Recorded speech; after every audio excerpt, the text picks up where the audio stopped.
Hello po, welcome back sa ating channel. Purihin ang Panginoon sa ating buhay. So, shoutout po pala sa mga kasubscriber pa natin diyan, kay Tatak Ilocano, kay DIY Ergan Hunter, kay Wally and Alex. Ayan, shoutout po pala sa inyo, Wally and Alex. At sa mga viewers po natin diyan na hindi ko po nababanggit, bagamat hindi ko po kabisado kung sino po yung mga nag-comment diyan sa aking videos. Shout out. Ang masasabi ko lamang po sa inyo, shout out po pala sa inyo. Shout out po pala. So, ayan. Kung ang ipapakita ko ulit ito sa inyo, ang aking airgun. So, may kunting pagbabago lang po. Kumbaga, minodify ko po ito ng konti. So, kunting modify po para sa aking airgun. So, pinalitan ko na po ito. Ayan, para magmukha po siyang premium looking. Ayun.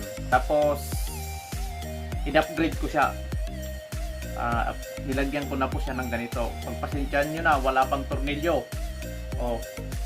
So, hindi pa ako nakakahanap ng tornilyo para dito. Kaya, maalog pa siya ng konti. Kaya, pagpasensyahan nyo na. Oh. Para hindi siya maalog-alog pa kasi wala pang tornilyo dito. Pero, itetest pa rin natin ito ulit. O kaya, magsushooting test tayo. So, kunting upgrade lang para dito sa aking airgun. So, bubuksan ko na po. Papakita ko po sa inyo. Ayan, tignan nyo po yung kanyang trigger. So, ginawa ko po siyang tukak. Para sa gayon, pwedeng first stage, second stage, pag ikakasa ko siya. And then, ito pa. Papakita ko pa sa inyo yung konting modify dito sa aking airgun, sa aking laruan. So ito. So hindi pa, ito po, dilagyan ko po siya ng safety lock. Ayun, pag ginanong ko siya, ayan, hindi na siya makalabit. Ito na yung on niya, oh. Pag ginanyan ko siya, tignan nyo, nakakalabit na siya. So hindi pa tapos ito. So, pero titesting pa rin natin. Tara sa labas. So ayan, nandito na po ako sa open area. Dito na po tayo magsushooting test. Ayun.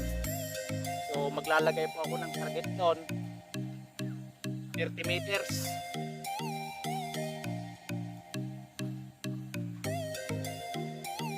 Ito po yung ating babarilin.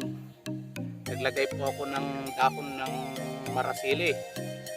Ayan. At ititest fire po natin or isushooting test natin kung matatamaan ba ito sa layo ng 30 meters. So 30 meters po. So yun po yung layo ko. Ito, hanggang doon sa may motor. So doon po sa motor na yun, ayan, dyan po ako pupusto, magmula dito para matest natin kung okay ba yung accurate nya, mga kaibigan. Ayun. So ayan na po, dito po ako pupusto. Tignan ko kung makakatama ba ito sa layong 30 meters. Ayan. So gagamit na naman po ako ng Astro Pellet. Ayan. Ito po yung madalas kong gamitin kasi mas maganda itong bala.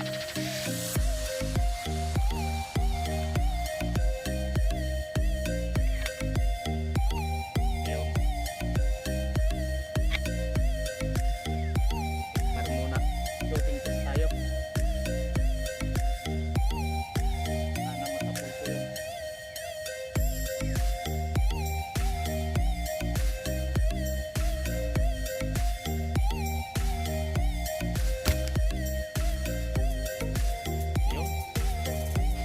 tingnan natin kung natamaan yung target. Dun. So nandun po yung target, oh, malayo. So lapitan ko nga kung talagang natamaan yung dahon dun.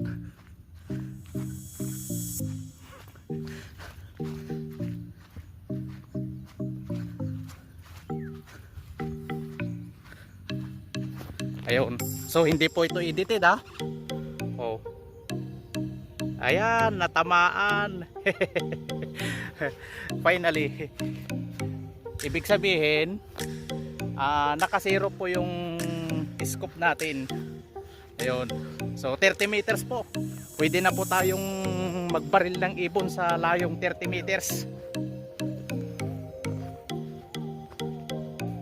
So ayan, nakita nyo naman siguro kung kaya bang tumama ito sa layong 30 meters. Kung naka-zero pa ba ito. So hindi ko po ginalaw itong scoop niya. Tinis ko po sa layong 30 meters. So malayo-layo na po yun. So nai-expire ko na po siya. Ilang linggo na po kung hindi nakakapag-target shooting kasi busy sa trabaho. At saka maulan po ang panahon. Ayan. So bago ang lahat ay salamat din po sa inyong panonood ng ating video. So maghahunting na po ako mamaya. So bago po ako maghunting, magmerienda muna tayo. Ayun. So samantalahin ko po yung panahon na habang hindi pa umuulan, baka sakaling makahuli ako ng ibon at may uwi sa bahay para may lulutuin. So tara, merienda tayo.